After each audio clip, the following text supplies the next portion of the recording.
Salut à tous, c'est Faro et aujourd'hui on va parler d'un sujet crucial. Comment éviter les erreurs qui vous empêchent d'atteindre la liberté financière? On a tous des rêves, des projets qui demandent une certaine stabilité financière, pas vrai? Alors, restez bien concentrés, car dans cette vidéo, je vais vous révéler les 10 erreurs à éviter absolument pour construire une vie financière solide et épanouissante.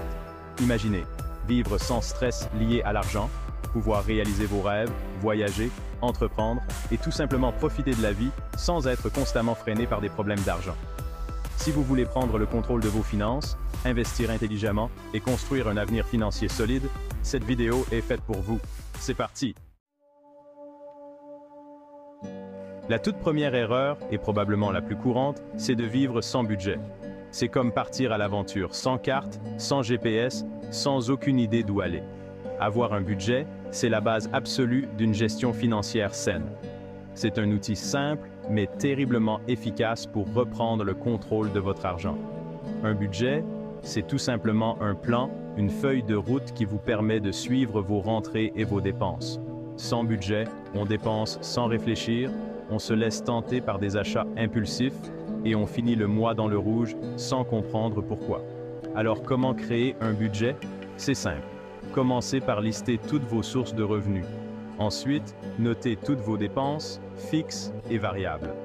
Une fois votre budget établi, l'important est de le suivre de près et de l'ajuster si besoin. Passons maintenant à la deuxième erreur financière à éviter absolument. Vivre au-dessus de ses moyens. Combien de personnes se laissent entraîner dans la spirale infernale du toujours plus? Mais à quel prix? Vivre au-dessus de ses moyens, c'est dépenser plus que ce que l'on gagne et finalement se retrouver piégé dans une situation financière précaire. Le problème, c'est que notre société nous pousse constamment à la consommation. On nous bombarde de publicité, mais dans la liberté de choisir sa vie, de réaliser ses rêves, sans être esclave de ses dettes. La troisième erreur, c'est de négliger l'importance d'épargner régulièrement. Beaucoup de personnes se disent qu'elles commenceront à épargner plus tard, lorsqu'elles gagneront mieux. Mais le problème, c'est que ce plus tard n'arrive jamais. Il y aura toujours une dépense imprévue, une nouvelle tentation, une bonne raison de remettre à demain. Épargner régulièrement, même de petites sommes, est essentiel pour construire un avenir financier solide. L'idéal est de mettre en place un système d'épargne automatique. Dès que vous recevez votre salaire, programmez un virement automatique vers votre compte épargne. Commencez petit, avec 5% ou 10% de vos revenus, puis augmentez progressivement ce pourcentage au fur et à mesure que vos revenus augmentent. Passons maintenant à la quatrième erreur, qui est souvent une source de frustration pour beaucoup, ne pas investir son argent. Beaucoup de personnes se contentent de laisser dormir leur argent sur un compte épargne, pensant qu'il est en sécurité.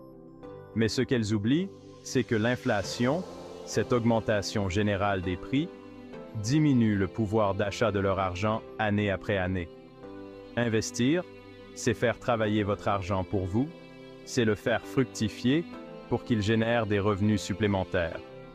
Il existe de nombreuses façons d'investir son argent et il est important de choisir des placements adaptés à votre profil de risque et à vos objectifs financiers. Que ce soit l'immobilier, la bourse, les crypto-monnaies ou encore l'entrepreneuriat, il existe forcément un investissement qui vous correspond. Le plus important est de ne pas attendre pour commencer à investir. La cinquième erreur à éviter absolument est de s'endetter pour des dépenses non essentielles. Dans une société de consommation qui nous pousse à la satisfaction immédiate, il est facile de tomber dans le piège du crédit facile. On veut tout de suite, sans avoir à attendre, sans faire le moindre effort d'épargne. Mais le problème, c'est que le crédit a un coût, et ce coût peut rapidement devenir exorbitant. Les intérêts s'accumulent, les mensualités pèsent lourd sur le budget, et on se retrouve pris au piège. Avant de contracter un crédit, posez-vous toujours la question: ai-je vraiment besoin de m'endetter pour cela?